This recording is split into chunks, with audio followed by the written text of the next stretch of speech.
Assalamualaikum warahmatullahi wabarakatuh. Perkenalkan, nama saya Satya Ditama, NPM saya 19640038. Saya dari Universitas Islam Kalimantan, Muhammad Arsyad Al-Banjari, dari Fakultas Teknik, Prodi Teknik Sipil. Saya di sini akan sedikit menjelaskan tentang dasar-dasar rekayasa transportasi atau DDRT, dan menjelaskan sedikit tentang materi permodelan transportasi dan 4-step model.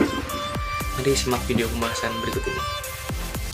Ya, di sini saya akan sedikit menjelaskan tentang dasar-dasar rekayasa transportasi atau DDRT, permodelan transportasi dan 4-step model.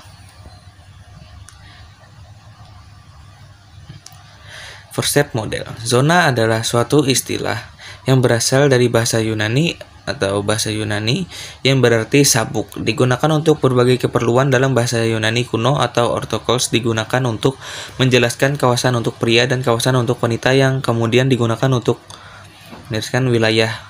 Wilayah adalah sebuah daerah yang dikuasai atau menjadi otoritas dari sebuah kedaulatan pada masa lampau. Seringkali sebuah wilayah dikelilingi oleh batas-batas kondisi fisik alam, misalnya sungai, gunung, atau laut. Sedangkan setelah masa kolonialisme, batas-batas tersebut dibuat oleh negara yang menduduki daerah tersebut. Dan berikutnya, dengan adanya negara bangsa, istilah lebih umum digunakan adalah batas nasional. B. Bisa kalian lihat ya, daerah. Daerah dalam konteks pemilihan administrasi Indonesia adalah kesatuan masyarakat hukum yang mempunyai batas-batas wilayah yang berwenang mengatur dan mengurus urusan pemerintah dan kepentingan masyarakat setempat menurut paraksa sendiri berdasarkan aspirasi masyarakat. Bisa kalian lihat. Bangkitan. Bagian ini merupakan tahapan permodelan yang memperkirakan jumlah pergerakan yang berasal dari suatu zona atau tata guna lahan dan jumlah pergerakan yang tertarik ke suatu zona atau tata guna lahan.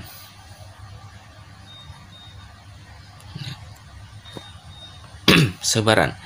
Bagian ini merupakan tahapan permodelan yang memperkirakan sebaran pergerakan yang meninggalkan suatu zona atau menuju zona-zona.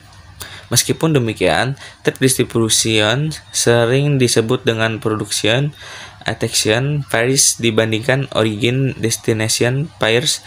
Model distribusi ini merupakan suatu pilihan. Baca. Pemilihan rute.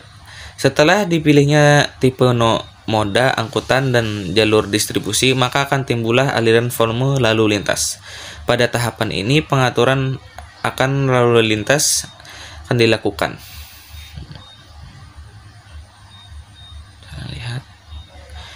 Bila diketahui suatu jalur distribusi memiliki beban volume yang padat, maka plan bisa mengalihkan satu jalur lainnya ke jalur lainnya.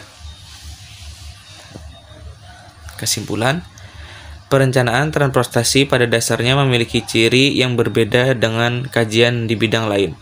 Hal ini disebabkan karena objek penelitian suatu kajian perencanaan transportasi cukup luas dan beragam.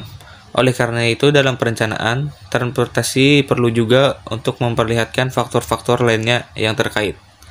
Dalam masalah satu tahapan perencanaan transportasi, permodelan bangkitan perjalanan pada dasarnya memiliki keterkaitan yang erat dengan kondisi sosioekonomi masyarakat. Selain faktor populasi penduduk, kondisi sosial ekonomi memiliki peran yang sadar dalam mempengaruhi besarnya bangkitan perjalanan.